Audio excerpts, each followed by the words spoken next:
اعوذ باللہ من الشیطان الرجیم بسم اللہ الرحمن الرحیم. اچھا، کل ہم نے حضرت سلیمان علیہ السلام کے بارے میں پڑھا تھا. کیا پڑھا تھا؟ کہ وہ چونٹیوں کی باتیں اور آواز سن سکتے ہیں. اور کس کی سن سکتے تھے؟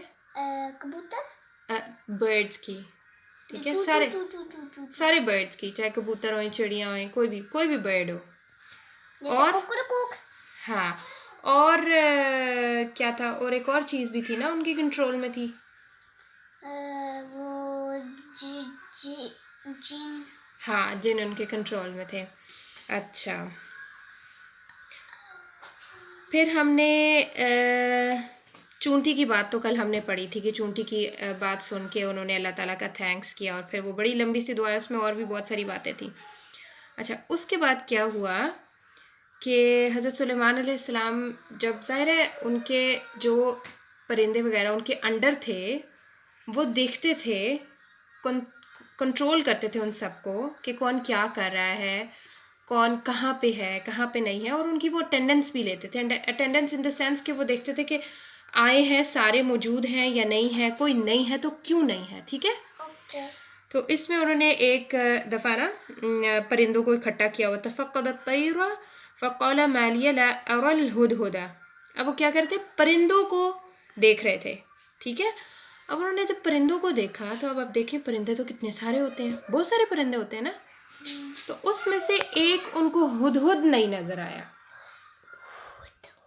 ہدہد ایک برڈ کا نام ہوتا ہے. ٹھیک ہے، ایک ہدہد ان کو نظر نہیں آیا. انہوں نے کہا کہ میں ہدہد کو دیکھ نہیں رہا، یعنی وہ ایبسنٹ ہے، نظر نہیں آ رہا. کیوں؟ ام کان من الغائبین، یا وہ کہیں اور موجود ہے. تو تھوڑی دیر گزری تو کیا ہوا کہ ہدہد آیا، اور ہدہد کہتا ہے کہ میں نا آپ کے پاس ایک بہت ہی زبردست نیوز لے کے آیا ہوں. اور وہ ایک قوم کے بارے میں ایک خبر لے کے آئے تھے، ایک قوم کے بارے میں نیوز لے کے آئے تھے. اور وہ نیوز کیا لے کے آئے تھے کہ وہ قوم جو ہے وہ کس کی پوجا کرتی ہے؟ سورج کی پوجا کرتی ہے. یعنی وہ اللہ کو اپنا رب نہیں مانتی. کس کو مانتی ہے؟ سورج. ہاں، سورج کی. پر سورج تو غروب ہو جاتا ہے نا. ہاں، سورج غروب ہو جاتا ہے. ہاں، پر ان کا یہ ماننا تھا کہ سورج رب ہے. ہاں، سورج جو ہے وہ الہ ہے، مطلب اس کی وہ عبادت کرتے تھے. تو پھر انہوں نے بتایا کہ انی وجدت امرأة تملکهم اوتیت من کل شیء ولها عرش عظیم. وہ کہتے ہیں کہ وہ ایک عورت ہے جو قوم سبا کی پریزیڈنٹ ٹائپ، یعنی اس کے کنٹرول میں ہے پوری وہ قوم، پورا وہ علاقہ. اور اس کو اللہ تعالیٰ نے بڑی ہی نعمتیں دی ہیں، اور اس کے پاس فرعون کے جیسے بس اس کو بہت ساری نعمتیں دی تھی، شاید فرعون کے جیسے ہی. اور کہتے ہیں اس کا عرش بھی بہت خوبصورت ہے. عرش کیا ہوتا ہے؟ عرش ہوتا ہے نا جو ایک سٹیج ٹائپ ہوتا ہے نا عرش، جس کے اوپر بیٹھتے ہیں. آپ نے دیکھا نہیں ہے؟ دیکھا ہے. جو پرنسز والی سٹوریز ہوتی ہیں ان میں ہوتا ہے نا ان کا ایک سٹیج ہوتا ہے جس کے اوپر وہ بیٹھتے ہیں کسی کا.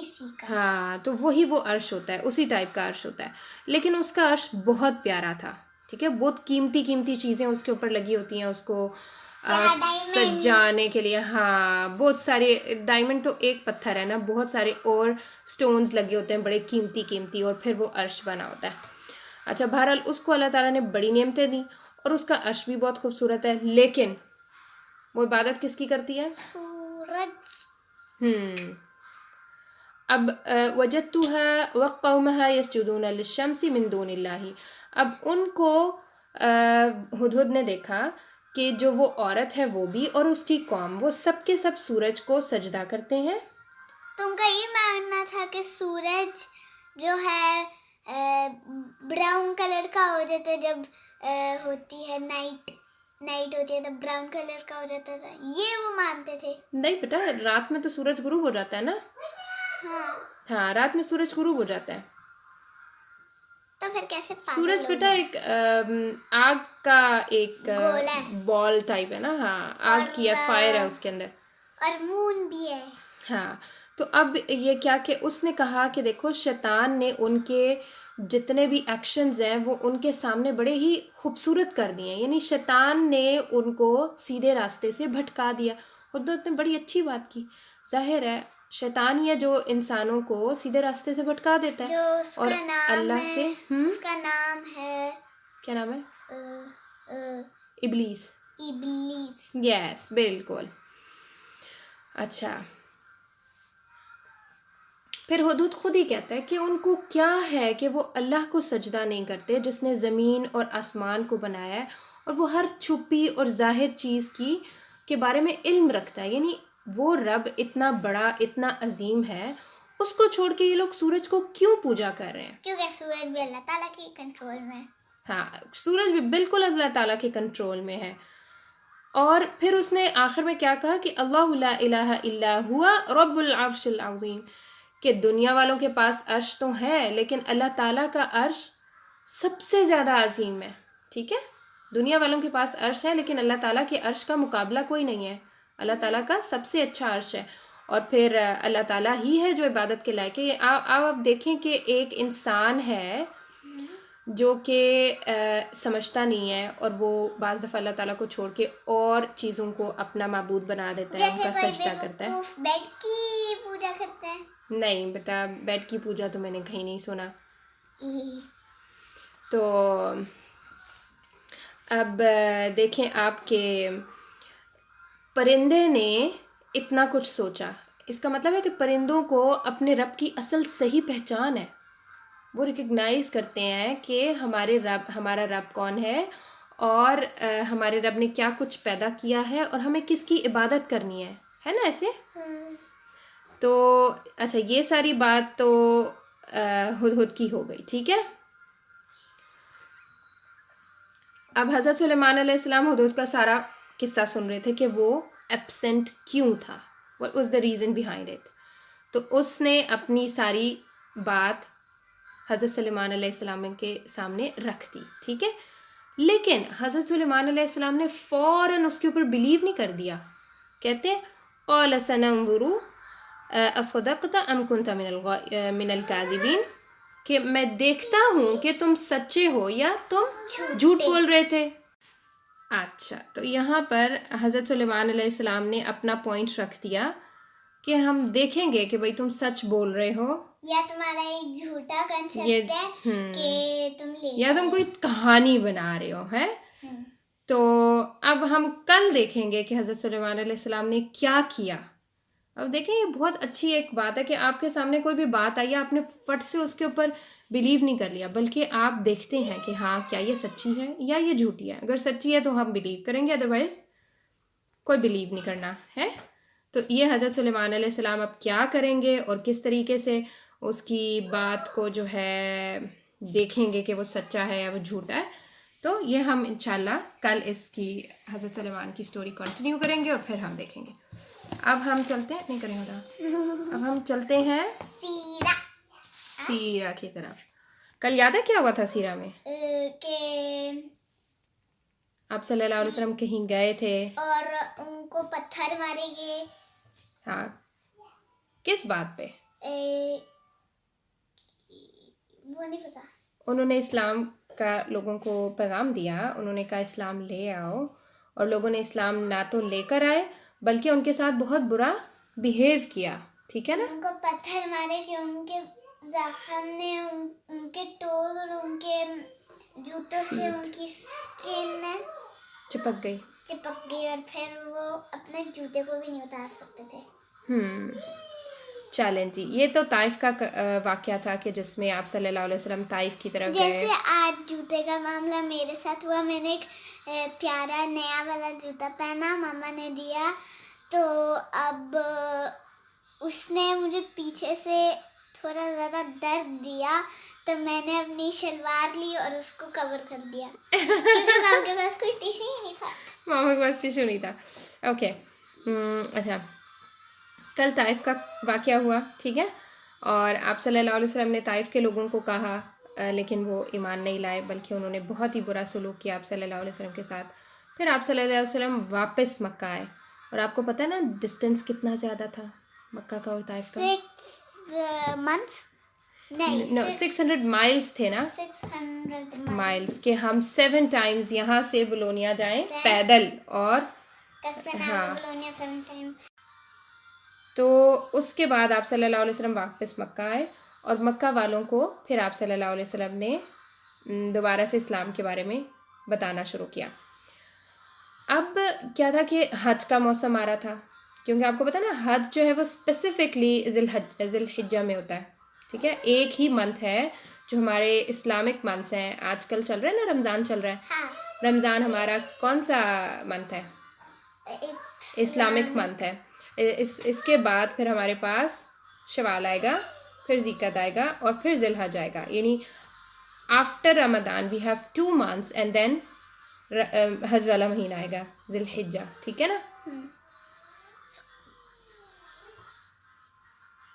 اوکے, تو حج کا جو ہے نا منتھ آ گیا. پھر آپ صلی اللہ علیہ وسلم کی جب سے آپ صلی اللہ علیہ وہ وسلم, روزے میں انہوں نے پتھر مارا, پتہ نہیں وہ ایگزیکٹلی کس منتھ میں گئے تھے خدا, لیکن وہ آلموسٹ 10 ہجری کو, یعنی 10 نبوی کو, یعنی 10 سال جو آپ صلی اللہ علیہ وسلم کی نبوت کے بعد ہوئے, ان میں وہ گئے تھے 10th ایئر کو. اب کیا ہوا کہ حج کے دنوں میں آپ صلی اللہ علیہ وسلم کا یہ معمول ہوتا تھا کہ آپ صلی اللہ علیہ وسلم نا, جو لوگ آتے تھے دوسرے علاقوں سے حج کرنے کے لیے, کیونکہ اسلام سے پہلے بھی جو اللہ تعالیٰ کا گھر تھا وہاں پر ہر سال لوگ ذی الحجہ میں آ کے حج کیا کرتے تھے, ٹھیک ہے. طواف کا رواج تھا, طواف بھی لوگ کرتے ہوتے تھے, اور صحیح ہوتی ہے. آپ کو پتہ ہے نا, ہم نے حضرت ابراہیم علیہ السلام کے قصے میں پڑھا تھا کہ جو ان کی حضرت اسماعیل کی مدر ہیں, انہوں نے 7 چکر کاٹے تھے ہاں پانی کے لیے, پانی کی تلاش میں.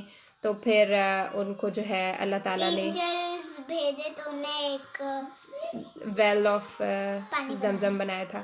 تو وہ ایک چھوٹا سا ایک جگہ کے اوپر انہوں نے زمزم آنا شروع ہو گیا تھا حضرت اسماعیل کے پاؤں رگڑنے کی وجہ سے. تو وہ جو ہے نا اس کو صحیح بولتے ہیں, وہ 7 راؤنڈز ہوتے ہیں 2 پہاڑیوں کے بیچ میں, جیسے حضرت حاجر علیہ السلام نے کیا تھا نا, بالکل ایسے ہی جو ہے اب بھی لوگ اس وے کو فالو کرتے ہوئے 7 وہ کرتے ہیں, راؤنڈز لیتے ہیں. تو یہ اس ٹائم صحیح بھی لوگ کرتے ہوتے تھے.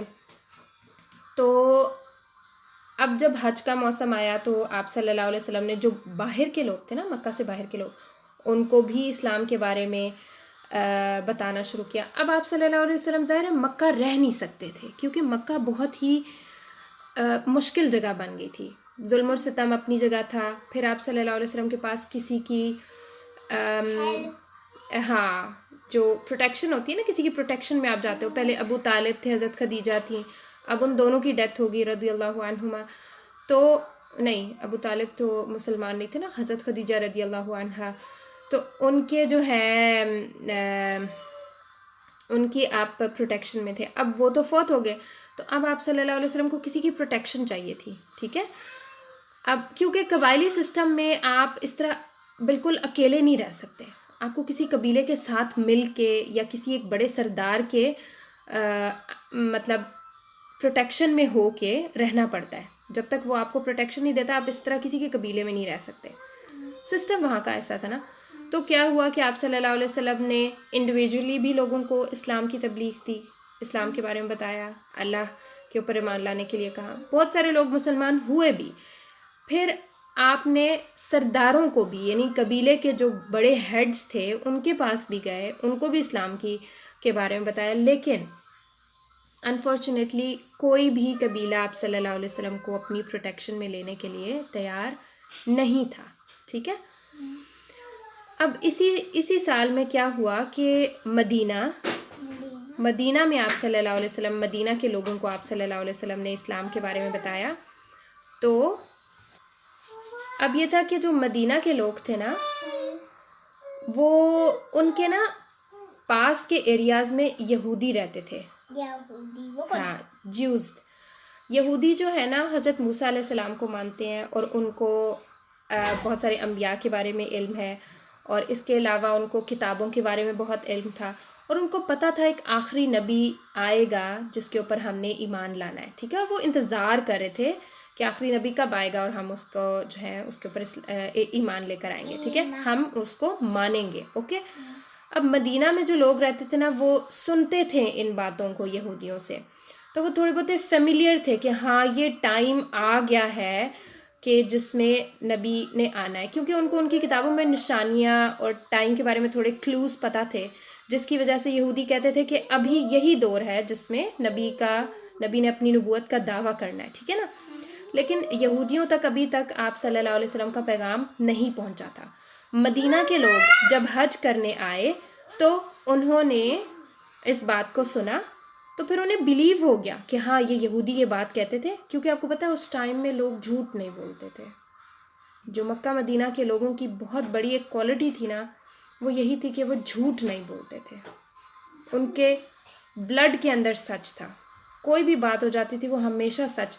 اور وہ جیسے ہمارے یہاں پر ہے نا کہ ہمیں کوئی گالی دے دے بندہ, ہمیں کتنا برا لگتا ہے, ہم ریڈ ہو جاتے ہیں, ہمارا دل کرتا ہے بس ابھی تو ہم نے چھوڑنا نہیں ہے, ہم نے تو پکڑ کے اس کو مارنا ہے بہت. کوئی گالی دے تو ایسے ہی ہوتا ہے نا, بہت غصہ آتا ہے. یہ جو جھوٹ ہے نا کہ فلانے شخص نے جھوٹ بولا, یہ ان کے لیے گالی تھی, بہت بہت ہی بری بات تھی کہ کوئی ان کو کہہ دے ہاں یہ جھوٹا ہے. تو اس لیے مدینہ والے جو ہے نا انہوں نے اسلام قبول کیا. 6 لوگ تھے جنہوں نے اسلام قبول کیا, ٹھیک ہے. اب یہ جو 6 لوگ مدینہ کے مسلمان ہوئے تھے, انہوں نے آپ صلی اللہ علیہ وسلم سے کہا کہ ہم واپس اپنے سٹی میں جائیں گے اور ہم وہاں کے لوگوں کو بھی اسلام کے بارے میں بتائیں گے. اور اسلام اس طرح پھیلنا تھا نا, ظاہر ہے جب آپ ایک سے دوسرے کو, دوسرے سے تیسرے کو بتاتے ہو تو پھر چلو 10 میں سے 5 لوگ اسلام قبول کر لیں گے, یا کچھ تو نمبر بڑھے گا ہی نا ایک دوسرے کو بتانے سے. 1 اور پھر 2 3 4 5 6 7 تو اس طرح انہوں نے کہا کہ ہم جو ہے نا, اب یہ 11 نبوی کی بات ہے, یعنی آفٹر آپ صلی اللہ علیہ وسلم کے نبوت کے اعلان کے 11 سال, 11ویں سال, دیکھیں آپ کتنی زیادہ محنت اور مشقت کے بعد اب جا کے مدینہ والوں کے 6 لوگ مسلمان ہوئے ہیں. اور یہی مدینہ کے لوگوں کا گروپ ایک بنے گا جو نیکسٹ ایئر آئے گا, اور پھر یہ آپ صلی اللہ علیہ وسلم کو الحمدللہ یرحمک اللہ, یہی جو ہے نا مدینہ کے لوگوں کا گروپ بنے گا جو زیادہ نمبر ہوئیں گے, نیکسٹ ایئر آئیں گے اور آپ صلی اللہ علیہ وسلم کی پروٹیکشن لیں گے. پھر یہ کہیں گے کہ جی ہاں ہم آپ کی پروٹیکشن لیں گے اور آپ ہمارے ساتھ مدینہ آئیں. اس کا مطلب 12 ایئرز چلے جائیں گے. ہاں 12th ایئر اگین وہ لوگ آئیں گے اور پھر آپ کو حفاظت کے بارے میں کہیں گے. تو آپ دیکھیں کتنی لمبی مشقت ہے, 11 سال کی مشقت, ظلم ستم, لوگوں کی باتیں سننا, اذیت سننا, ماریں کھانا, کتنا کچھ سہنے کے بعد اب جا کے تھوڑے سے پازیٹیو ریزلٹس آنے شروع ہوئے ہیں. اچھا 11 نبوی کو اب ایک اور واقعہ ہوا کہ آپ صلی اللہ علیہ وسلم کی حضرت عائشہ رضی اللہ عنہا سے شادی ہوئی. حضرت عائشہ سے. اب یہ آپ صلی اللہ علیہ وسلم کی تیسری شادی تھی, ٹھیک ہے. تیسری؟ ہاں, سب سے پہلے ان کی وائف تھی حضرت خدیجہ جو ڈیتھ ہو گئی ان کی. اس کے بعد ہم نے لاسٹ کلاس میں پڑھا تھا کہ حضرت سودا سے انہوں نے شادی کی جو کہ بہت ہی ایجڈ خاتون تھی اور ان کے ہسبینڈ کی بھی ڈیتھ ہوئی تھی, یعنی وہ بیوہ خاتون تھی, ٹھیک ہے. اس کے بعد حضرت عائشہ رضی اللہ عنہا جو ہیں یہ پہلی کنواری خاتون تھی, جن سے آپ کنواری وہ ہوتا ہے جن کی شادی پہلے نہیں ہوئی ہوتی یا ڈیورس نہیں ہوئی ہوتی, جو پہلی بار شادی کری ہوتی ہے نا ان کو بولتے ہیں کنواری. تو حضرت عائشہ جو ہیں وہ کنواری تھی. حضرت خدیجہ کے ہسبینڈ کی ڈیتھ ہو گئی تھی, ٹھیک ہے. اور حضرت خدیجہ بھی آپ صلی اللہ علیہ وسلم کے پاس جب ان سے شادی ہوئی تھی حضرت آپ صلی اللہ علیہ وسلم سے, تو وہ کنواری نہیں تھی, ٹھیک ہے. اور حضرت سودا کے بھی جو ہسبینڈ ہیں ان کی ڈیتھ ہو گئی تھی, تو وہ بھی کنواری نہیں تھی. صرف حضرت عائشہ کنواری تھی, ٹھیک ہے. 3 شادیاں ہوئی ابھی تک, اوکے. اچھا, یہ ہو گیا اب ہمارے پاس سیرہ کا جو آج ہم نے دیکھنا تھا پیٹسو. اب ہمارے پاس لاسٹ ہے اللہ تعالیٰ کے نام. انٹروڈکشن لینا چاہیے نا اللہ تعالیٰ کا تھوڑا سا, ہے نا. اچھا, تو آج ہم دیکھتے ہیں اللہ تعالیٰ کا ایک نام ہے المؤمن. اللہ تعالیٰ کا جو نام ہے نا المؤمن, اس میں کیا ہوتا ہے کہ اللہ تعالیٰ ایمان والوں کو اور انبیاء کو آزمائش دیتے ہیں, ٹیسٹس دیتے ہیں, کوئی